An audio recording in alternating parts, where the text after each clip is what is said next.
We are this infinite world of possibility and potential. We're this awareness that cannot be changed by anything.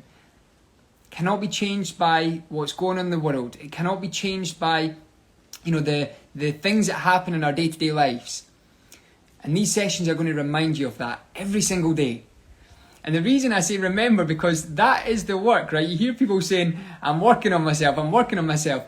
If the only work that we do is to remember the truth of our nature, that's it.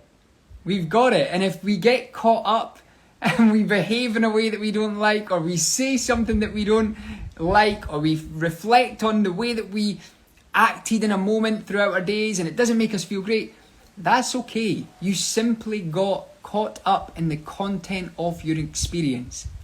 It does not define you. It does not mean that you're a bad person or a good person. We're going to go beyond all of that. We're going to go beyond the ideas of good and bad and instead just connect with the truth of who you are. It can sometimes sound complex, but it's simpler than what it sounds.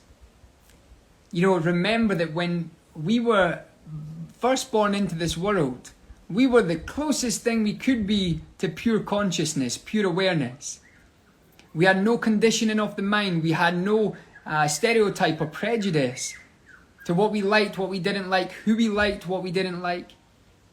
We were just being. That never leaves us. That state is us. Like I said, it's the I beyond the thought. If thought is not present, but I am present, then that's the truth of my nature. The awareness.